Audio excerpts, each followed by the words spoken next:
जान, इस सबक का नाम है तश्कील पाकिस्तान और इसके जो मुसन्निफ़ हैं उनका नाम है मियाँ बशीर अहमद।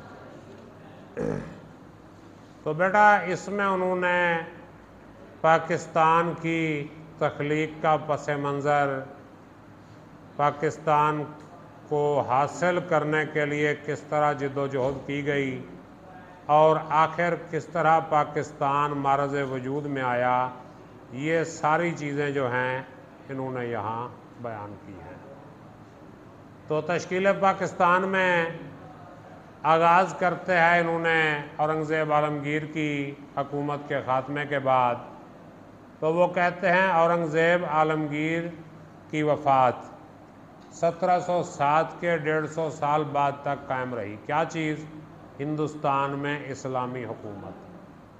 हिंदुस्तान में इस्लामी हुकूमत जो है औरंगज़ेब आलमगीर की वफ़ात 1707 के 150 साल बाद तक कायम है। औरंगज़ेब आलमगीर की वफ़ात हो रही है 1707 में और मुसलमानों की जो हुकूमत है बर सगीर में वो ख़त्म हो रही है 1857 में, यानी 150 साल बाद तक चली। लेकिन दरअसल हुकूमत और उमरा का मतलब क्या है? अमीर लोग, बड़े बड़े सरदार जो थे, उनकी ताकत और सतवत का मतलब शान व शौकत 18वीं सदी के वस्त तक ख़त्म हो चुकी थी। 18वीं सदी का वस्त क्या हुआ? 1750 और उसके राउंड अबाउट जो वक्त है उसे कहा गया है 18वीं सदी का वस्त। 19वीं सदी के शुरू में, 19वीं सदी का शुरू 1801 से लेके 1900 तक, ये 19वीं सदी है। तो 19वीं सदी के शुरू में क्या हुआ?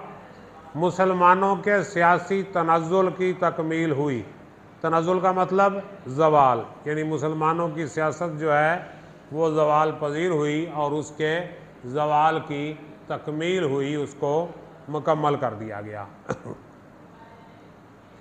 चुनांचे 1803 में अंग्रेज़ दिल्ली में दाखिल हुए, लेकिन उसी ज़माने में बाज़ अफराद के दिल में मजहबी अहया का मतलब ज़िंदा करना, यानी मज़हब को ज़िंदा करना, मजहबी अहया और माशरती इस्लाह का ख्याल पैदा हुआ। माशरती इस्लाह का मतलब क्या है? ठीक करना। मजहबी अहया और माशरती इस्लाह का ख्याल पैदा हुआ। शाह वलीउल्लाह, शाह अब्दुल अजीज़ वगैरह की कोशिशों से इल्म दोस्त लोगों में मज़हब की सही वाकफियत बढ़ती गई।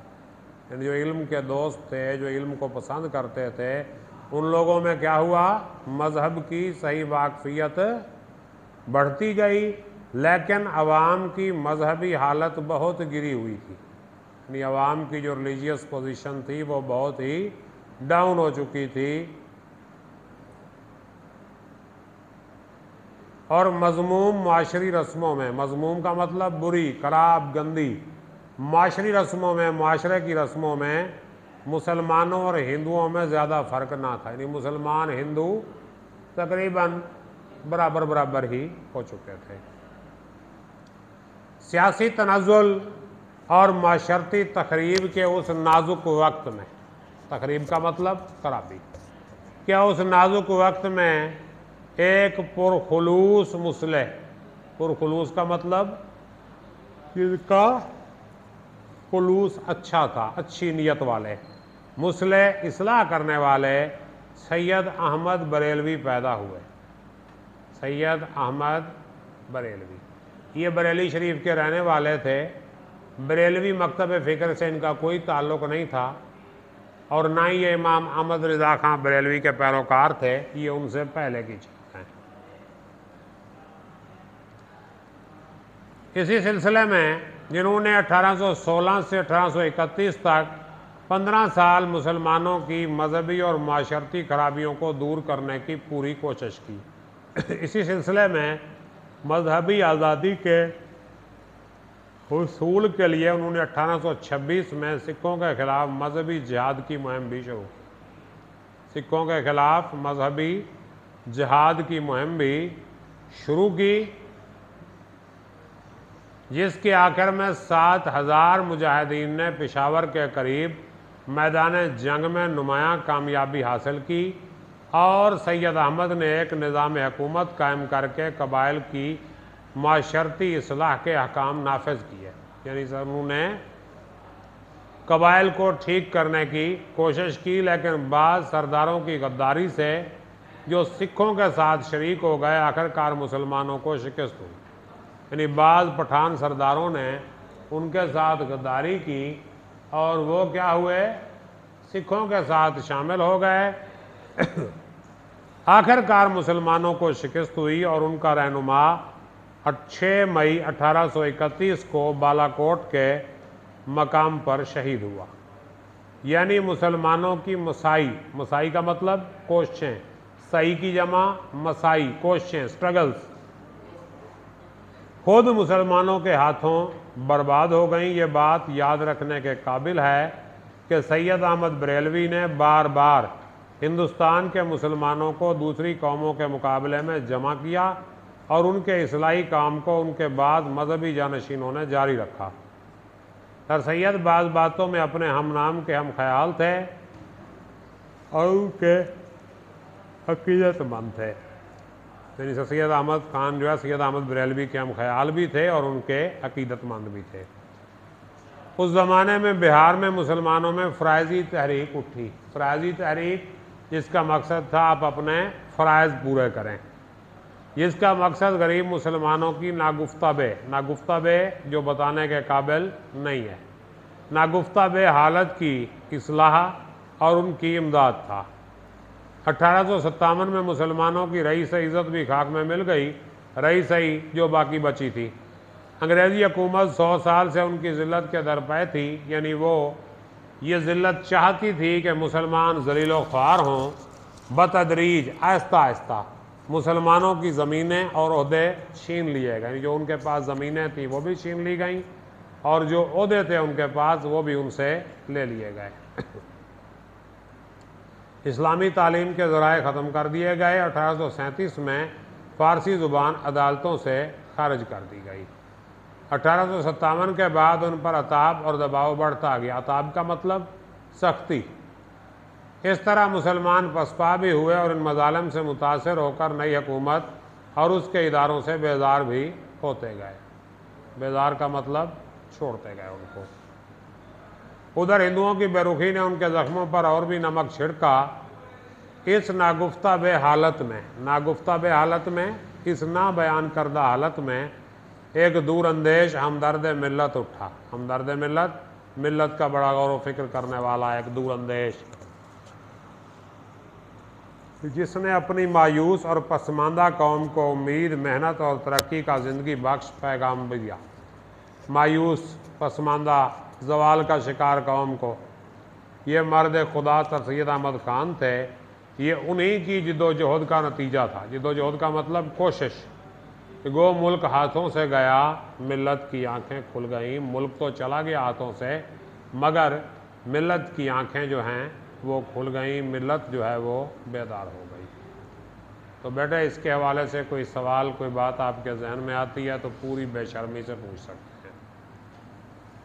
हाँ जी, पढ़ लें इसको। हाँ जी, तो बेटा हमने स्टार्ट लिया था तश्कील पाकिस्तान का इंट्रोडक्शन वगैरह, और आगे हमने आज पढ़ना है 1885 में इंडियन नेशनल कांग्रेस की बिना पड़ी। बिना का मतलब क्या होता है? बुनियाद। 1885 में इंडियन नेशनल कांग्रेस की बुनियाद रखी गई। सर सैयद ने मुसलमानों को इसमें शिरकत करने से रोका। सर सैयद ने कहा ना भाई, इसमें शामिल नहीं होना। क्यों? कि ये जमात हिंदुओं की बन चुकी है, हिंदुओं की जमात ये हो चुकी है, इसका मकसद हिंदुओं का भला है ना कि मुसलमानों का, इसलिए आप इसमें टांग ना फंसाएं। क्योंकि उनकी दूरंदेशी ने देख लिया था। दूरंदेशी का मतलब है दूर की सोचना, कि इससे मुसलमानों को बहसीयत कौम नुकसान पहुंचेगा। ये मुसलमानों को कौम के तौर पर नुकसान पहुंचेगा, मुसलमान कौम को नुकसान होगा। अपने एक अहम बयान में उन्होंने कहा जमहूरी तरीका हिंदुस्तान के लिए मौजू नहीं है। जमहूरी का मतलब क्या है? वोट। वोट्स के ज़रिए जब डिसीजन होता है तो उसे कहते हैं जमहूरी तरीका जो है ये हिंदुस्तान के लिए मुनासिब नहीं। यह अमर काबिल गौर है, सर सैयद के पेश नज़र अंग्रेज़ों की खुशनुदी ना थी बल्कि अपनी कौम की तरक्की थी।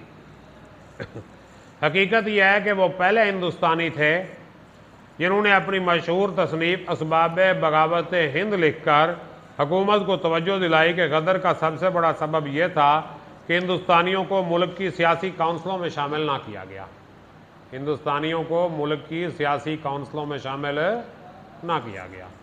फिर 1878 में जब वो काउंसिल के मेंबर नामजद हुए तो उन्होंने कौमी और मुल्की मफाद पर पै दर पै तकरीरें की। पै दर पै का मतलब मुसलसल तकरीरें की। 1898 में जब सैयद ने इंतकाल किया तो उनकी कौम अपने ख्वाब गरां से जाग चुकी थी। ख्वाब गरां का मतलब गहरी नींद, यानी कौम को बेदारी हो गई थी, जाग पड़े थे। सर सैयद के बाद उनके रुफ़का के मतलब उनके साथियों ने उनका शानदार काम जारी रखा। मोहसिन मुल्क, वकार मुल्क, हाली, नज़ीर अहमद, ज़काउल्लाह शिबली वगैरह, यानी उनके जो साथी थे उन्होंने उनका काम जारी रखा। तालीमी, सियासी और अदबी खिदमात सर अंजाम दी। मोहसिन मुल्क ने अलीगढ़ कॉलेज को तरक्की दी। वकार मुल्क एक सियासी जमात की तश्कील में मुआवन हुए। हाली की मुसद्दस ने हिंदुस्तान के मुसलमानों की ज़िंदगी में इनकलाब की लहर दौड़ा दी।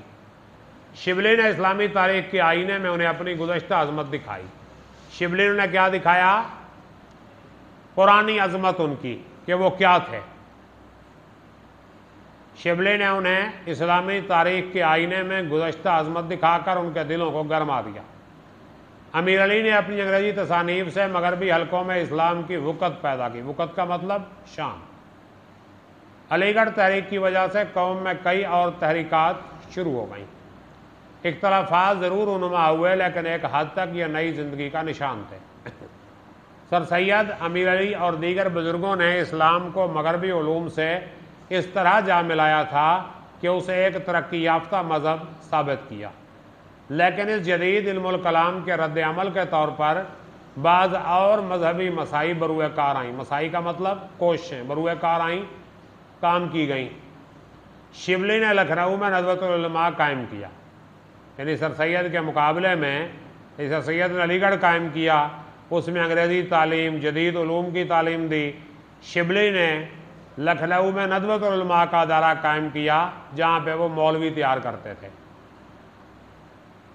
देवबंद में उलमा ने कदीम तर्ज की दरसगाह बना के मुल्क में कदीम इस्लामी उलूम के चिराग रोशन किए, यानी मौलाना मोहम्मद कासिम नानोतवी, रशीद अहमद गंगोही, खलील अहमद सहारनपुरी और इस टाइप के जो उलमा थे उन्होंने देवबंद में मदरसा बनाया और कदीम इस्लामी उलूम के चिराग रोशन किए।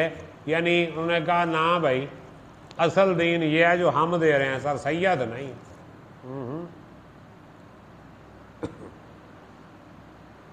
जब सर सैयद फौत हुआ तो फिर अकबर इलाहाबादी ने कहा हमारी बातें ही बातें थी, सैयद काम करता था।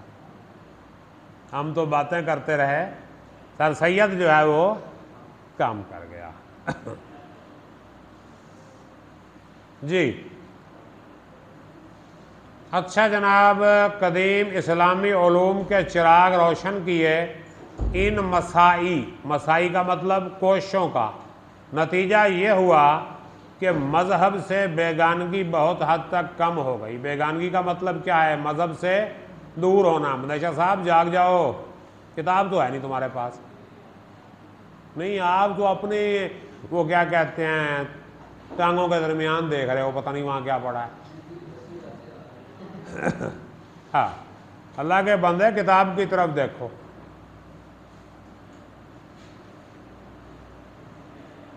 लेकिन साथ ही एक ऐसी फिजा पैदा हो गई जिसमें अपनी हर चीज़ अच्छी और दूसरों की हर चीज़ बुरी लगने लगी। इसकी इस्लाह ज़रूरी हो गई। इकबाल ने आकर इस्लामी और मगरबी उलूम के गैर मुताले के बाद अपना ख़ास इस्लामी फ़लसफ़ा कौम के सामने पेश किया। गैर मुताले का मतलब क्या है? बड़े गौर से मुताला करने के बाद, बड़े गौर से उसको स्टडी करने के बाद कौन सा फ़लसफ़ा पेश किया? फ़लसफ़ा खुदी, जिसका मकसद कामिल तरीन इंसान की इनफरादी और इज्तमाई नशोनुमा है कि कामिल इंसान, मुकम्मल इंसान, कंप्लीट इंसान को इनफरादी और इज्तमाही तौर पर किस तरह नशोनुमा दी जा सकती है। इकबाल का ख्याल है कि इंसान इताअत, ज़ब्त नफ्स और नियाबत इलाही की 3 मंजिलें तय करता हुआ खुद ही की इंतहाई बुलंदी तक पहुंच सकता है। देखें, इंसान का जो असल मकाम है वो कौन सा है? ज़मीन पर अल्लाह का नायब है, खलीफा है। अरसलान अशरफ जाग जाओ। हाँ, तो इंसान का जो असल मकाम है वो क्या है? ज़मीन पर अल्लाह का नायब होना। अब अल्लाह ने तो बना दिया नायब, इंसान खुद अपने मकाम से हट गया। तो उस मकाम पर वापस आने का जो तरीका बताया वो क्या बताया इकबाल ने? पहला इताअत। किसकी? अल्लाह और उसके रसूल की। इताअत किसकी करनी है? अल्लाह की और उसके रसूल की इताअत करनी है। फिर ज़ब्त नफ्स, अपने नफ्स पे काबू पाना है। अपनी जो नफसानी ख्वाहिशात हैं इनको कंट्रोल करना है। तो ज़ब्त नफ्स, इताअत, इताअत के बाद ज़ब्त नफ्स। जब इंसान इन 2 स्टेप्स पर कामयाब हो जाएगा तो क्या होगा? फिर से वो नियाबत इलाही का मकाम जो है संभाल लेगा। देखो मेरी बात सुनो, एक थोड़ी सी मैं एग्जांपल देता हूँ। हज़रत आदम अलैहिस्सलाम को अल्लाह ने क्या कहा? जन्नत में रहो, जो खाना है खाओ, जो पीना है पियो, मगर इस दरख्त के करीब नहीं जाना। ला तकरबा हाज़िही शजरा, इस दरख्त के करीब नहीं जाना। तो वो किस चीज़ का इम्तिहान था? इताअत का भी था और ज़ब्त नफ्स का भी था। क्यों? अल्लाह का हुक्म था नहीं जाना, अल्लाह का हुक्म था नहीं जाना। इताअत क्या कहती है? ना जाओ। नफ्स की ख्वाहिश कहती थी कि यार चले जाओ। देखो, एक चीज इंसान की नेचर है, इसको जिस चीज से मना किया जाए ये उसमें लाजमी जाकर टांग फंसाएगा। जिस चीज से मना किया गया हो ना इंसान को, वो तो दूर जाएगा। तो ज़ब्त नफ्स था कि ख्वाहिश को कंट्रोल करते, लेकिन ना तो इताअत हो सकी प्रॉपर तरीके से और ना ही नफ्स पर कंट्रोल हुआ। दरख्त का फल जो है वो खा लिया। फिर क्या हुआ? अल्लाह पाक ने जन्नत से निकाल दिया कि जाओ ज़मीन पे, दोबारा जाके इताअत और ज़ब्त नफ्स के सबक हासिल करो। जब इताअत और ज़ब्त नफ्स का सबक सीख लोगे तो फिर क्या होगा? वही जो तुम्हारा हुदा है, नियाबत इलाही, उस पर बाल कर दिया जाएगा। जो हुदा है उस पर बहाल कर दिया जाएगा। और अगर अपनी ड्यूटी सही तरीके से निभाओगे तो प्रमोशन होगी, नहीं निभाओगे तो फिर वही। क्या ख्याल है? हैं? आपकी नौकरी लग जाए तो प्रमोशन कब होती है? जब आप ड्यूटी अच्छे तरीके से कर रहे हैं, आपकी परफॉर्मेंस अच्छी है, आप सीनियर हो गए हैं, तो आपकी प्रमोशन हो जाएगी। तो नियाबत इलाही जो है ये इंसान का एंड नहीं है, ये स्टार्ट है। इंसान का ये स्टार्ट है। ये क्या है? आगाज है। नियाबत इलाहिया जो है ये आगाज है, इसके आगे प्रमोशन है। इसके आगे प्रमोशन इंसान पे मुश्तमिल, ये इंसान पे मुनासिर है कि वो नियाबत इलाही तक रहता है, इससे आगे जाता है या फिर डाउन हो जाता है। क्योंकि अल्लाह पाक ने इंसान को बड़े अच्छे अंदाज में पैदा किया है, बड़े परफेक्ट अंदाज में पैदा किया है। तो अल्लाह क्या फरमाता है कुरान में? लक़द खलक़नल इंसान फ़ी अहसन तक़वीम, हमने इंसान को कैसे बनाया? अहसन तक़वीम, बड़े अच्छे खूबसूरत अंदाज में हमने बनाया। सुम्मा रददनाहु अस्फला साफिलीन, फिर उसको बिल्कुल डाउन कर दिया। क्यों? कि वो अपनी अहसन खालिकीन, अपनी जो वो उसकी अहसन खालिकियत थी, उसकी जो अच्छे अंदाज में उसका बनना था, वो उसकी हिफाजत ना कर पाया। तो क्या हुआ? आप बेहतरीन घर बनवा लें, उसमें टाइलें लगवा लें, इम्पोर्टेड मार्बल लगवा लें, बड़ा कुछ कर लें, लेकिन उसकी सफाई ना करें, क्या होगा? मिट्टी, धूड़, जाले, गंद, ये सारा कुछ वहां बिखरा होगा। और उसके मुकाबले में बिल्कुल सिंपल सा घर हो, सफाई उसकी होती रहे, सज जाएगा। तो इसलिए जो दिल है ना, दिल ये जितना भी अच्छा क्यों ना हो, इसकी जब तक सफाई नहीं होगी ये काम नहीं करेगा, वरना गड़बड़। तो इकबाल ने क्या कहा, इस इर्तिका में उसे मजहब की रहनुमाई दरकार है, यानी खुदी की तरक्की के लिए उसे क्या चाहिए, मजहब से रहनुमाई चाहिए। इकबाल ने 4 चीजों पर जोर दिया। पहली चीज है तौहीद। तौहीद का मतलब क्या है, अल्लाह को एक मानना। इस पर पूरा ईमान अमलन इंसान को खौफ और मायूसी से आजाद कर देता है यानी इंसान के अंदर ना खौफ रहता है और ना मायूसी रहती है। नीज तौहीद इलाही तौहीद इंसानी में परतो फगन होती है, यानी अल्लाह की जो तौहीद है वो इंसानी तौहीद में आ जाती है। इंसान जब देखता है कि हम सब एक ही अल्लाह के माबूद हैं, तो फिर वो आपस में लड़ना झगड़ना, एक दूसरे से नफरत करना, ये सारी चीज़ें छोड़ देगा। क्यों कि सब एक ही अल्लाह के बंदे हैं। क्यों भाई, सब एक अल्लाह के बंदे हैं बस। दोम रसूल अकरम सल्लल्लाहु अलैहि वसल्लम से मोहब्बत और उनकी मुकम्मल तकलीद, यानी दूसरा स्टेप कौन सा है, नबी पाक सल्लल्लाहु अलैहि वसल्लम से मोहब्बत और उनकी मुकम्मल तकलीद। सिर्फ नाम की मोहब्बत नहीं, अमली मोहब्बत, प्रैक्टिकल मोहब्बत।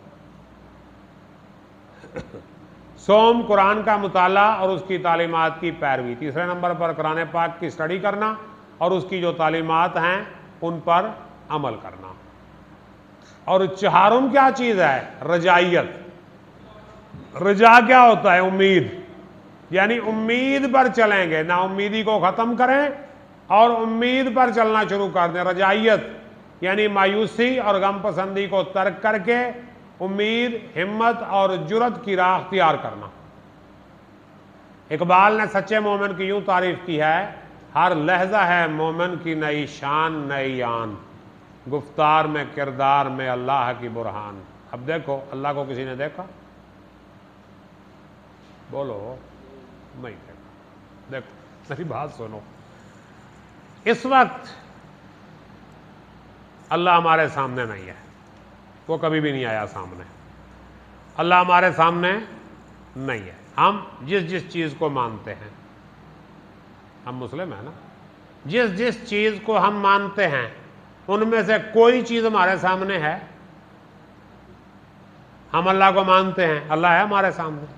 रसूल को मानते हैं, है, फरिश्तों को मानते हैं, आसमानी किताबों को मानते हैं।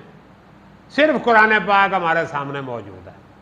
सिर्फ एक चीज़ कुरान पाक जो है वो हमारे सामने है, जिसको हम मानते हैं, बाकी कोई चीज़ हमारे सामने नहीं है। अब कुरान पाक वो अरबिक में है। अब देखो मेरी बात सुनो,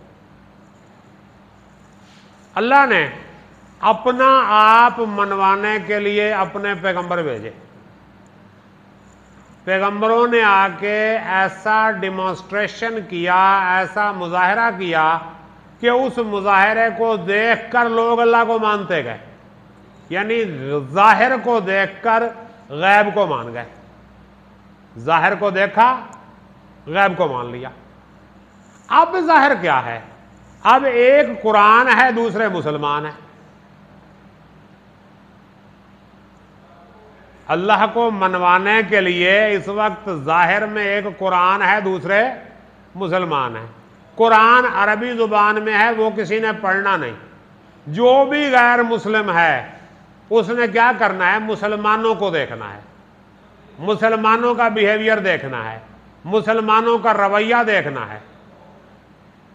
तो जो हमारा बिहेवियर है, जो हमारा रवैया है, जो हमारा एटीट्यूड है, जो हमारा रहन सहन है, जो हमारे रिवाज हैं, क्या ये चीज़ें देखकर कोई हमारे अल्लाह को मानेगा, हमारे रसूल को मानेगा? क्या ख्याल है भाई? बात तो तब है ना कि हमें देखकर लोग कहें कि यार ये इतने अच्छे लोग हैं, इनका नबी कितना अच्छा होगा, इनका मजहब कितना अच्छा है, इनका कुरान कितना अच्छा है। यही है ना। और जब वो देखते हैं हमें बेईमानी, सबसे आगे फ्रॉड, धोखा, चक्करबाजी, सुस्ती, पसमानदगी, भीख मांगना, इन चीजों में हम सबसे आगे हैं। अब मस्जिद अल्लाह का घर है ना, उससे बड़ी मुकद्दस जगह तो कोई नहीं हमारे लिए। वहां से हम जूते चोरी कर लेते हैं, टूटियां चोरी कर लेते हैं, मस्जिद का गला तोड़ के पैसे निकाल लेते हैं, यूपीएस की बैटरी उठा के ले जाते हैं। हाँ? ये सारा कुछ हम मस्जिद के साथ करते हैं। ये अल्लाह का घर है, तो वो कब हमसे मुतासिर होंगे? तो इकबाल ये पैगाम देते हैं मुसलमानों को कि परफेक्ट मुसलमान बनो, ताकि दूसरे तुमसे जो है ना वो मुतासिर हो। अब एक मर्तबा एक शख्स हज़रत अली के पास आया और कहा, सरकार मैं तबलीग के लिए जाना चाहता हूं, मुझे नसीहत करें। मैं दीन की तबलीग के लिए जाना चाहता हूं, मुझे कोई नसीहत करें, एडवाइस करके भेजें, मुझे गुड पीस ऑफ एडवाइस दें। तो हज़रत अली ने फरमाया, कोशिश करो तुम्हें बोलना कम पड़े, बोलना कम पड़े, तुम्हारा जो अमल है, तुम्हारा जो रवैया है, उससे तबलीग होनी चाहिए। हमें बोलना पड़ता है। फिर यही होता है ना, कभी हमारा कुरान पाक जला रहे हैं, कभी हमारे पैगंबर की तौहीन कर रहे हैं, यही है ना। कभी वो नबी पाक सल्लल्लाहु अलैहि वसल्लम के खाके बना रहे हैं, कभी कुरान पाक को जला रहे हैं, कभी कुछ कर रहे हैं, कभी कुछ कर रहे हैं। क्यों? हमारा हाल देख के। अगर हम परफेक्ट मुसलमान हों, नबी पाक सल्लल्लाहु अलैहि वसल्लम की सीरत पे अमल कर रहे हों, कुरान पाक पे अमल कर रहे हों, तो किसी को जुर्रत ना हो ऐसा काम करने की। वरना हम तो फिर उन्होंने फिर कहना है जैसे ये वैसे ही इनके अकायद। अब उन्होंने तो नहीं देखा हमारे नबी को, कि देखा है? उन्होंने हमारे नबी का अखलाक देखा है? तो मुसलमानों को देखेंगे ना। तो वो कहते हैं हर लहजा है मोमिन की नई शान, नई आन, गुफ्तार में किरदार में अल्लाह की बुरहान। मोमिन अपनी गुफ्तगू में, अपने किरदार में क्या है? अल्लाह की बुरहान, अल्लाह के होने का सबूत है। यानी मोमिन का अमल, उसका किरदार ऐसा होना चाहिए कि पता चले। वो कहते हैं ना कि फलां बंदे को देख के खुदा याद आ गया, उन्होंने वेख्या तो रब याद आ गया। क्या ख्याल है? यानी वो इतना अच्छा था, इतना अच्छा उसका एटीट्यूड था, इतना अच्छा उसका बिहेवियर था, क्या उसे देख के याद आ गया कि भाई रब भी कोई चीज है। कहारियो, गफ्फारियो, कुद्दूसियो, जबरूत, ये चार अनासिरों तो मिलता बनता है मुसलमान। यानी जो मुसलमान है उसमें कहारी की सिफत मौजूद होती है। किसके लिए? मुसलमानों के दुश्मनों के लिए, दुश्मनाने इस्लाम के लिए, मैदान जंग में आपके सामने आने वाले काफरों के लिए आपकी सिफत कौन सी है? कहारी। और गफ्फारी है अपनों के लिए, माफ कर देना। अपने से कोई गलती हो गई, माफ कर दो, कोई नहीं, अपना भरा है। हाँ। कुद्दूसी, कुद्दूसी क्या होती है? पाक, पाकीज़ा, कैरेक्टर का पाक होना। जबरूत, जबरूत का मतलब सख्ती, फिर्मनेस, यानी जिस बात पे डट गए सो डट गए। जैसे बंदेशा साहब और अरसलान अशरफ साहब सोने पे डटे हुए हैं। नींद आ गई है इनको। कहारियो, गफ्फारियो, कुद्दूसियो, जबरूत, ये चार अनासिर हो तो बनता है मुसलमान। ये चार चीजें जमा हो जाएं तो फिर मुसलमान बनता है। साढ़े तो माशाल्लाह है।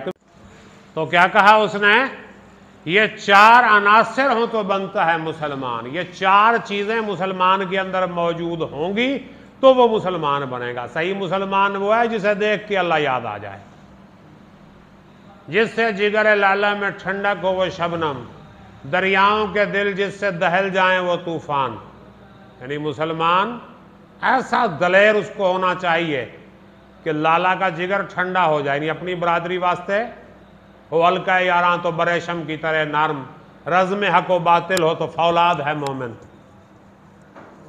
इकबाल ने यह कह के अपनी कौम को जगाया और उकसाया कि चलने वाले निकल गए हैं, जो ठहरे जरा कुचल गए हैं। जो चलने वाले थे वो तो गए।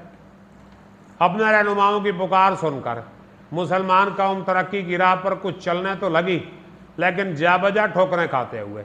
माशी हैसियत से वो अपने हमसायों से कहीं पीछे रही, तालीमी हैसियत से वो ज़रूर कुछ बढ़ी, लेकिन फिर भी पसमानदा रही। अलबत्ता अपनी कौमी ज़ुबान व अदब को बावजूद अपने नहतात के, नहतात का मतलब जवाल के, खूब चमकाया। उर्दू इल्म अदब और साफत को तरक्की और मुल्क में जाबजा उर्दू की इल्मी अदबी अंजुमनें फैल गई। अलीगढ़ कॉलेज 1920 में यूनिवर्सिटी का दर्जा तक पहुंच गया और मिन जुमला का मतलब सारी की सारी। हैदराबाद दक्कन की दूसरी तरक्कियात के वहाँ जामिया उस्मानिया का शानदार इदारा कायम हुआ। मुतमद्दन ज़िंदगी के अक्सर शोबों में मुसलमान दूसरों से पीछे ज़रूर थे, लेकिन ये बात अब उन पर और दूसरों पर ज़ाहिर हो गई कि जब भी और जहाँ भी वो बढ़ने की कोशिश करें वो दूसरों से हेटे नहीं रहते। हेटे का मतलब पीछे, डाउन। अलबत्ता बावजूद इन सब तरक्कियों के ये अमर अज़र मिन शाम्स था। अज़र मिन शाम्स सूरज की तरह रोशन हो गया था कि जब तक कौम सियासी हैसियत से मजबूत और मुतहिद ना होगी, उसकी सारी रिवायात अकारत जाएंगी और उसके सारे इरादे धरे के धरे रह जाएंगे। लो मेरे बच्चे, मज़ीद हम इंशाअल्लाह इसको कल पढ़ेंगे, कंप्लीट कर देंगे। कोई सवाल आपके जहन में है तो कर सकते हैं।